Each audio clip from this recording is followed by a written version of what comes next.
from NSPCA, talking about welfare matters.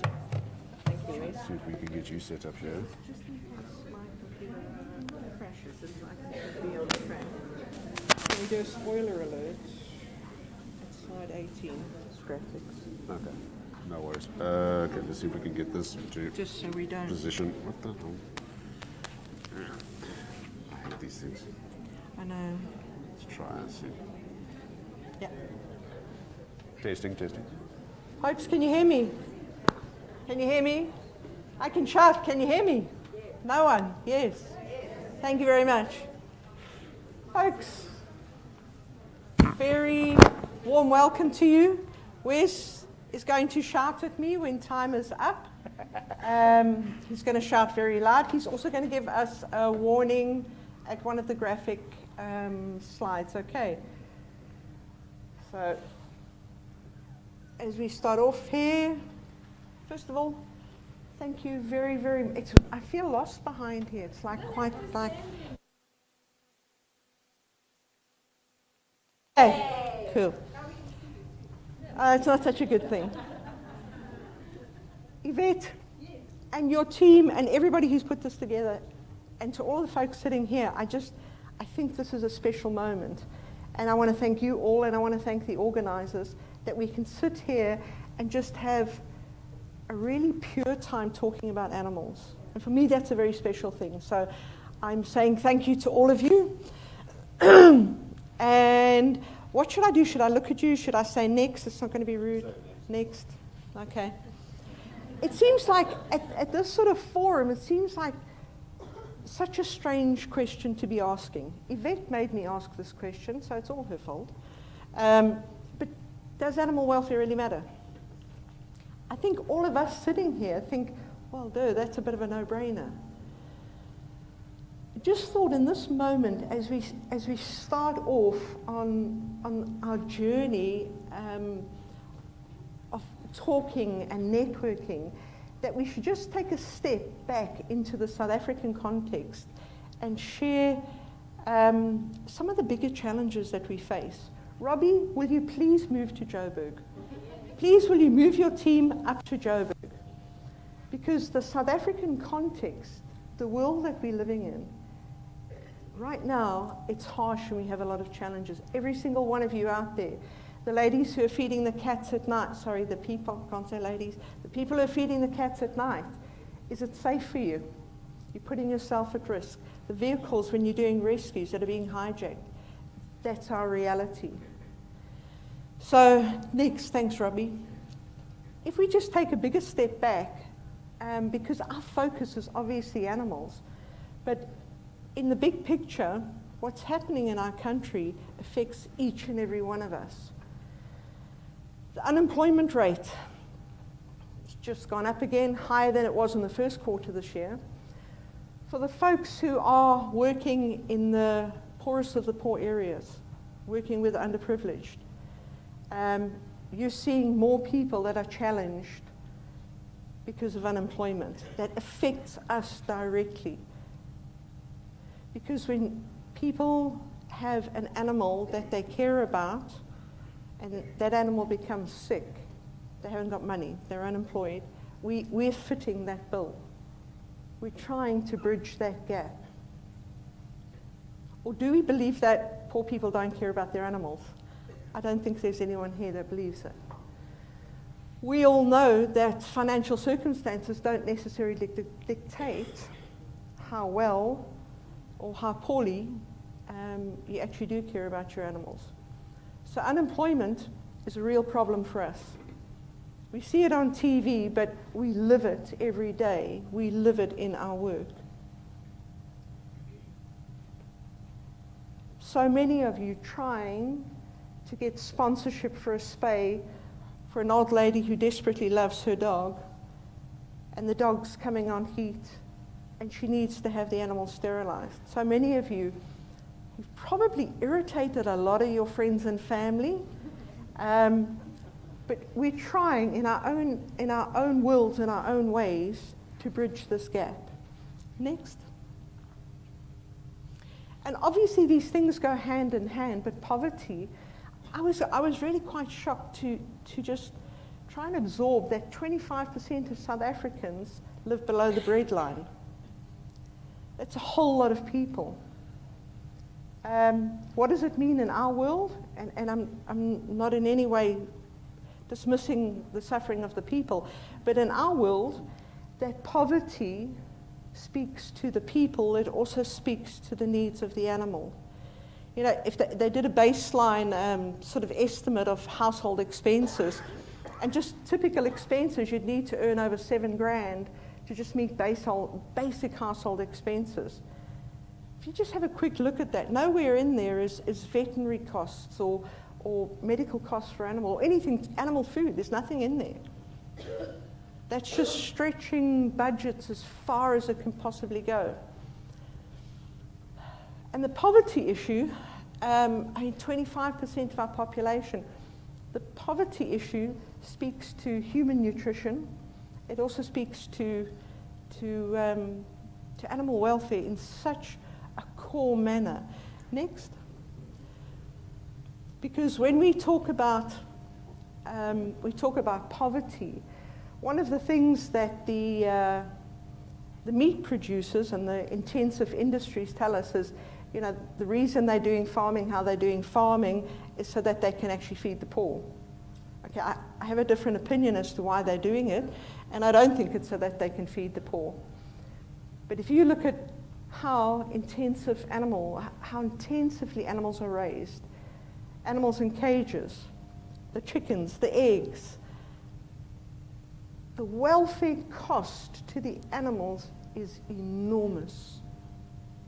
Absolutely enormous. But in the context of poverty, the welfare of the animals is seen to be negligible. To other people, not to us, but to other people. And if we look at, for example, this is in a feedlot. This photograph is beef cattle in a feedlot, standing in just awful conditions. It only becomes an issue for people when it starts affecting the health of the animal or the condition of the meat. For us it matters because the animals are living in awful conditions and it's unacceptable. Talking about poverty and our global challenges, and Yaku's going to talk, I think, a little bit more on that tomorrow, but things like live export, the encouraging of intensive systems throughout Africa. There's so many things that are happening now trying to encourage this. The demand is getting greater. More people, more desire to eat meat, and so the animal suffering increases.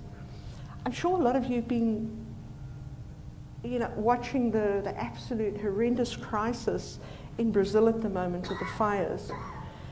And it's just absolutely so heartbreaking. And if you look at Brazil, one of their main crops, one of the things that, some people are not worried about those trees getting burned down and the animals and the people that are getting harmed by that, because that's fine, because when those trees are gone, those nuisance trees are gone, we have more land to farm more animals, to produce more crops like soya. And soya is one of the main ingredients for intensively farmed livestock. Because there's so many of them, there isn't enough grass, so they're being fed soya. So can you see everything interlinks and interweaves? And what we're feeding our animals here is impacting on the fact that there's a lot of people that are not too worried about all those trees burning down in Brazil.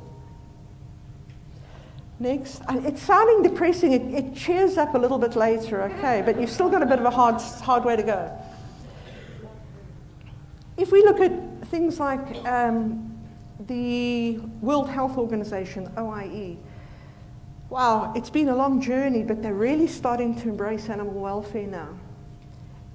In developed countries, the OIE standards are not necessarily the benchmark standards, but in countries where there's no animal protection law, OIE standards are very meaningful. What does it actually mean to us and to welfare? It means that if you have animals that you want to farm in your country, you have to meet a baseline standard in order to trade internationally. It's not about the animal welfare for many of the people in those countries, but it means that there's a baseline of animal welfare, so we can start growing animal welfare. So the OIE standards are really important. It's a beginning. It's not the end by a long chalk, but it is a beginning. If you look at this photograph here, any idea what it is on your left-hand side? Eggs. Why do you think there's a few inspectors rummaging around in a rubbish dump in a bunch of eggs? Because according to our laws and our standards, eggs that don't hatch have to be disposed of in a humane and acceptable manner. We had a report from a member of the public that a local producer was just taking those eggs, taking them to the dump and throwing them out. And those little chicks, some of them were being born on the rubbish dump. Okay? So a team of inspectors was deployed to shuffle through literally thousands of eggs looking for those individual little lives. Because they matter to us. Each one is meaningful to us. In terms of the OIE standards and the force that welfare has is to say, you know what, to be basic standards for humanely disposing of unhatched eggs, because this doesn't cut it. Because each life matters. Next. And sometimes, you know, folks, it's a strange thing, and I'm sure there's many people in this room that have been in this position, but we often find ourselves in positions where we are speaking up for underprivileged people. I see there's heads nodding. Because, for example, in some areas, donkeys are still used. Not so much here in the Western Cape, but Popo Northwest, donkeys are used extensively for ploughing, for carrying water. Families don't cook if they haven't got donkeys, because they haven't got a cart to fetch wood and water. They cannot plough their lands. And on a separate issue, we're working at improving the welfare of the donkeys, because they certainly suffer a great deal. But donkey owners are quite a displaced group of people, and we have a very disparaging view of donkeys in this country, very sadly, but they have a voice. So next slide. So when we had a situation, sorry folks, this, sorry, yeah. It is what it is. So folks, in the Northwest Province, when we had government officials going to China, brokering a deal to look at donkey skins, farming donkeys, donkey skin trade. One of the first alerts we had to this was the people we had helped to improve the donkeys phoning us and contacting us and saying, "We need your help. Our donkeys are being..." The one old man, and I don't, you know, sometimes you just don't even know what to say. A very rural village in Northwest Province, and mostly, you know, very old people looking after their grandchildren. And one of the old men there, you know, we'd done some work with health and harnessing, and the community were just so grateful. And when we got out there for one of the calls, one of my old friends there, he just stood and cried. And I mean, he's well into his 70s.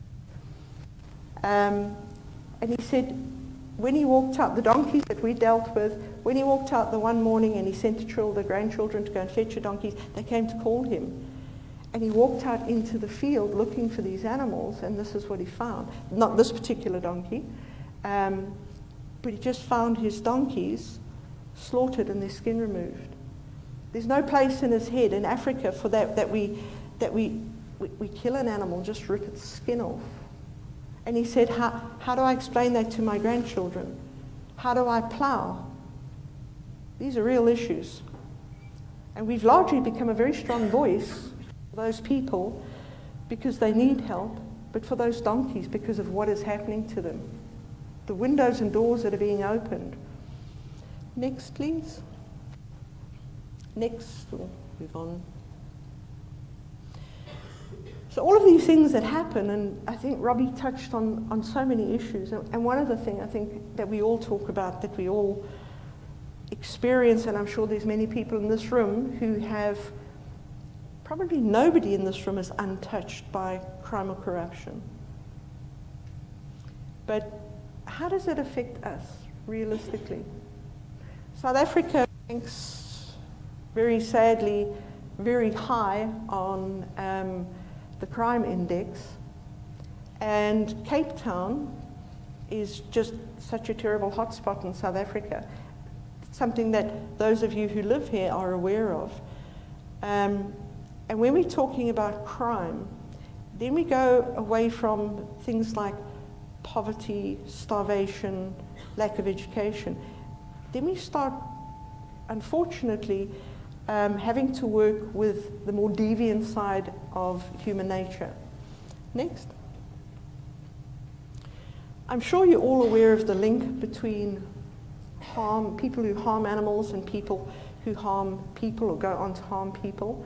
The link is very, it's now so widely acknowledged we don't even have to justify it anymore.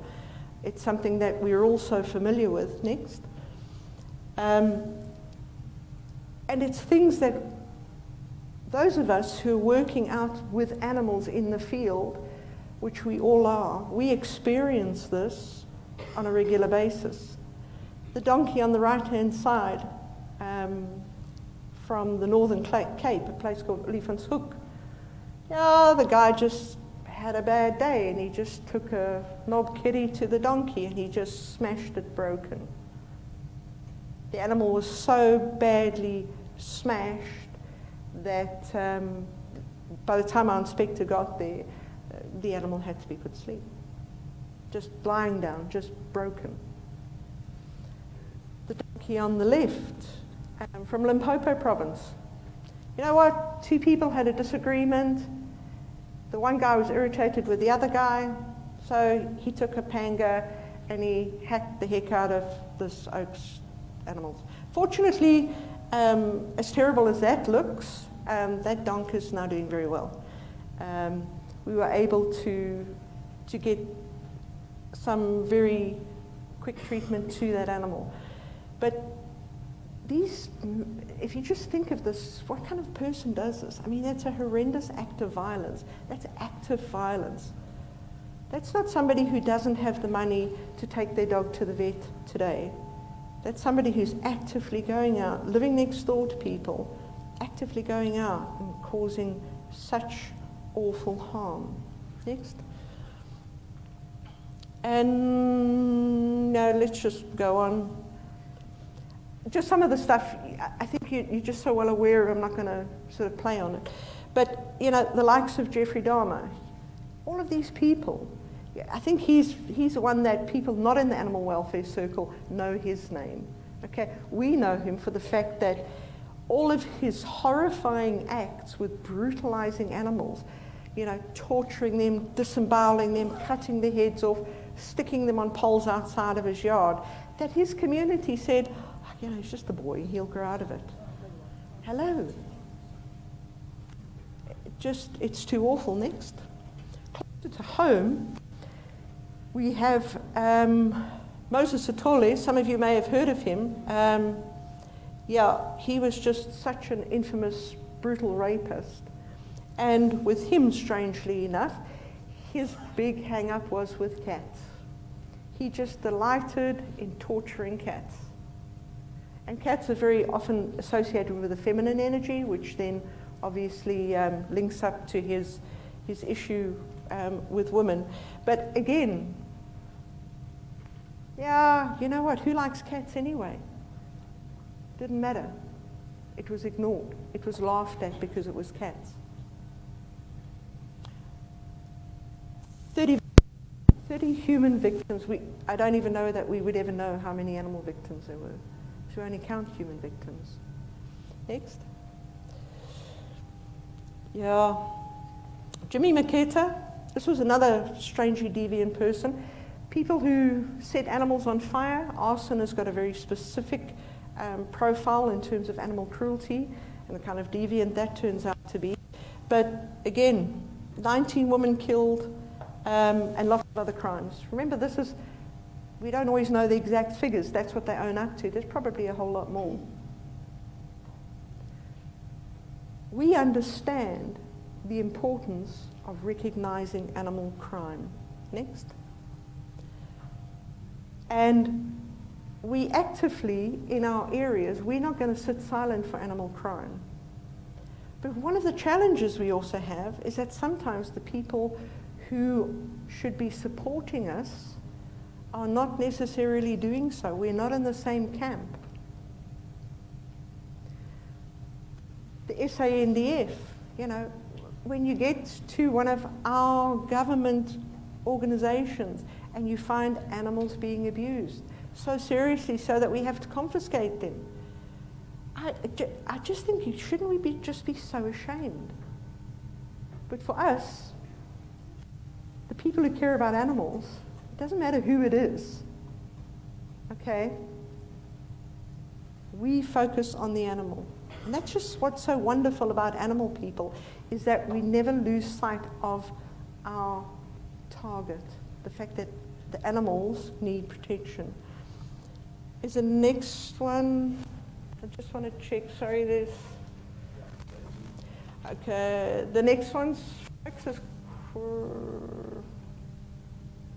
the next one's graphic, folks. It speaks to bestiality. One of the things we often struggle with is that people actually don't think it's an offense, it's even serious, when people rape animals. And so often in communities, this is an ongoing challenge. In this particular case, this was in Mpumalanga. There was a report that a man was raping a chicken. The police and NSPCA responded. They found the guy. He had raped the chicken. He admitted to raping the chicken. He was found with absolute evidence, everything, and just couldn't understand, well, what was the problem? He bought the chicken, it was his. If you turn over, that's what the chicken looked like after he'd finished with it. And one of the things when we're looking, this person was arrested, he was prosecuted, the animal was still alive, and she had to be euthanized, but she was still alive. But one of the things we need to do when we're talking about crime is we need to have the courage to talk about these things. In so many places, people don't want to talk about it. We need to have this dialogue. We talk about it in churches. We talk about it in community halls. We talked about it in police stations. And we particularly talk in women-dominated groups, particularly in rural areas. We have so many women. When we start this conversation, they want to, women to women, they want to talk. They want to say, we found this thing. We saw the boys doing this. We went to the police station. We reported it. And they laughed and they said, no, man, seriously, it's not even a crime. It is a crime. It's a serious crime. And one of the things when we present to the SAPs, when we present to prosecutors, we say to them, you know what, you may not care about animals. Right? Your focus may be people. Our focus is animals. Your focus may be people. But we need to understand that when we turn our eyes away from somebody who's brutalizing an animal, we are setting them up to succeed in brutalizing people. So maybe that message sticks. Because if we've got to code it in that way for people to act and to do something to protect animals, then we need to code it in that way. Next. And one of the things is that in South Africa, the animals you see on the screen are the animals that are most commonly raped. It's difficult to get statistics, but quite typically those are the animals that are raped. In correctional services, where pigs, because in some of the correctional services they actually have little farming units, and pigs there are just are just, they're just so badly victimized. I'm trying to trip over my words. Terrible things happen there. So we need to have the courage to have this kind of dialogue, because unfortunately the people who should be having it, who should be saying that this is wrong, who should be taking these reports seriously from the communities, are not necessarily doing so. Next. And internationally, and it's growing a trend now, and we're understanding it much better, the FBI tracks animal abusers, because you know what, they're ahead of the game, and they're realizing, like we all should, that you know what, if you're going to commit these kind of violent crimes to animals, you don't have to be a rocket scientist to see where that's going to go. Next. There's a lot of really good campaigns, particularly in America. I think they're really leading the path as far as this goes in highlighting the link of abuse. You know, and so often, and I think it's something you would have heard, and I don't really want to go into it a lot, but so often people who are abused, which is statistically more women with children, so often they will stay in a home when they're being abused because they cannot take their animals to a place of safety, or because the abuser threatens to harm the animals if they leave. There's a lot of stats on that, a lot of reports on that. It's quite horrifying. Some of the shelters in the States now actually make provision for taking the animals as well, so that people don't have to, women with kids don't have to stay there. Next. So we have, you know, the socio-economic sort of side of poverty, unemployment. We have a fall down with crime, and people who should be protecting animals not necessarily protecting animals, not necessarily being aware of them, sometimes just being so overwhelmed with the work that they have. And then we have other crimes where we just torture animals for fun. Okay? This is institutionalized abuse, where you're all aware of it, things like the elephant back safaris, the zoos, the riding elephants, all of that kind of thing. You know, for us animal people, we realize the journey that animal takes to get to a place where, you know, the tourists can climb.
Thank you. Is that okay? Okay. So, Wes gave me another 2 minutes because it took him 2 minutes to fix it, but he says 5 minutes rapid. He says, I'm talking too much. Will you turn for me? Turn the next slide. Some of the stuff, we have challenges that we've had for so many years. Some of the new things like the lion bone trade. Dear Lord, 10 years ago, did we think that we would be farming lions to harvest their bones? It's just so depraved the way things are going now. And that's one of our big actions, is we're actually confiscating lions now.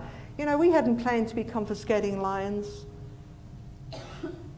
It's just, there is no end.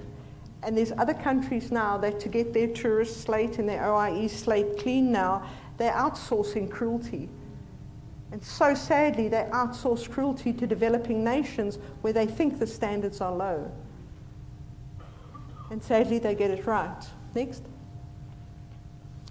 And of course, our poor little Mozambican crabs, what we're doing to the environment is just horrendous. Everybody's taking whatever they want.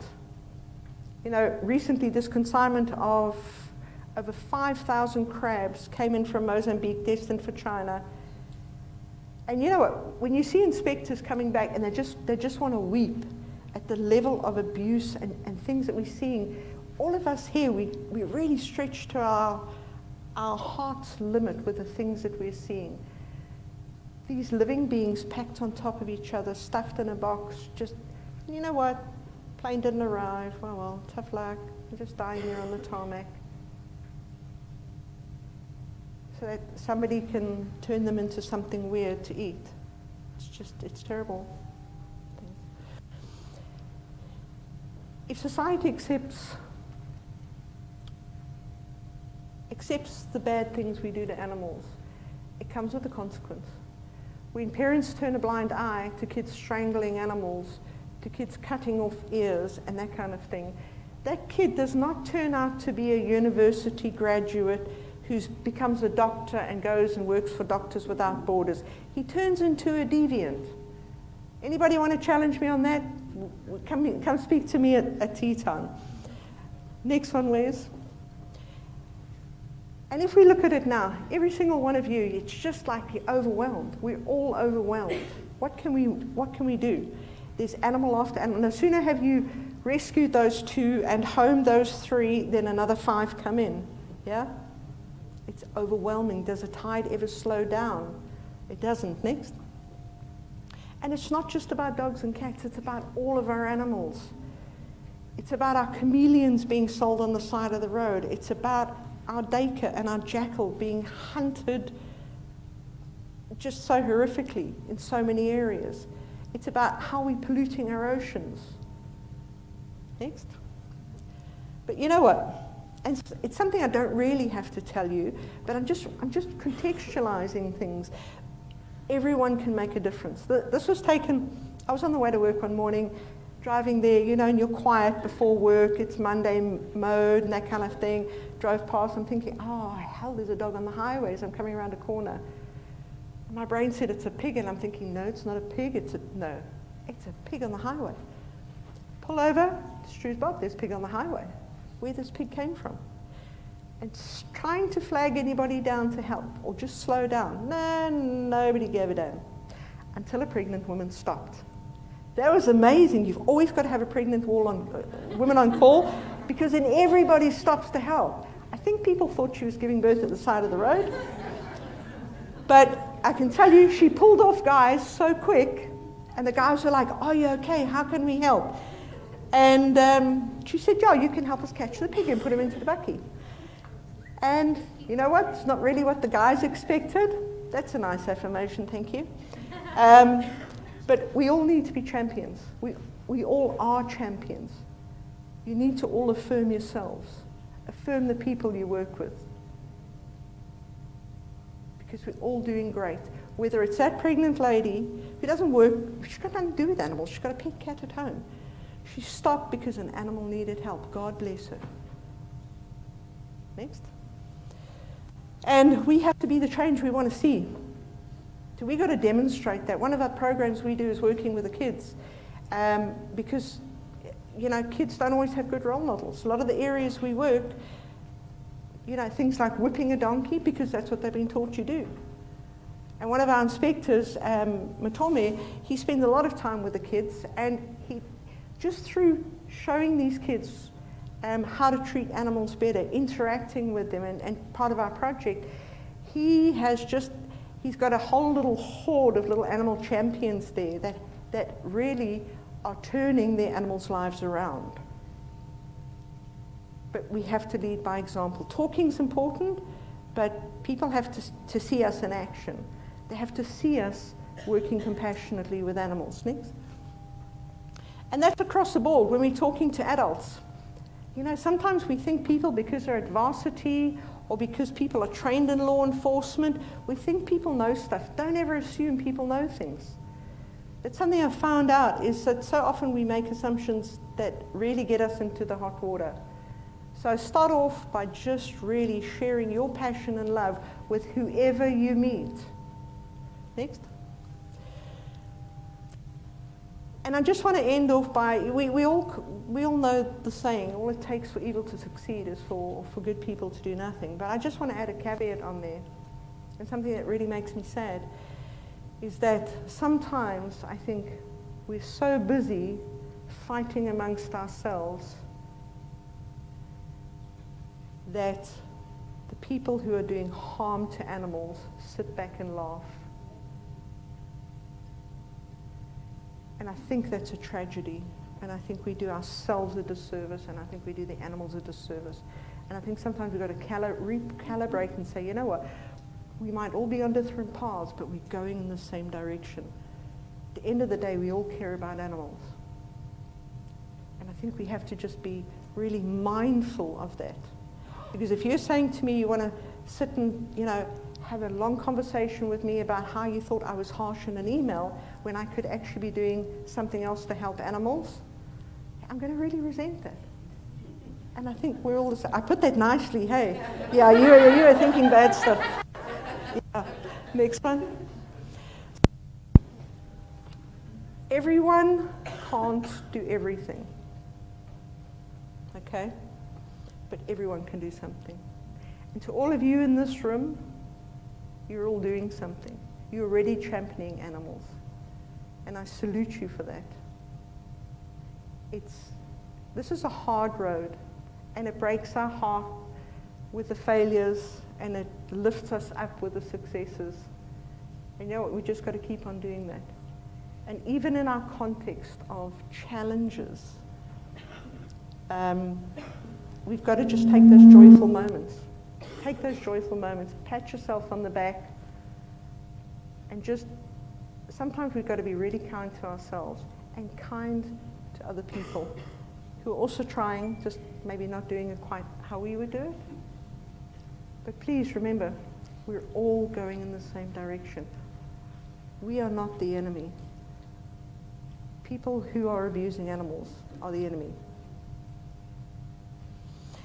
Thank you very much.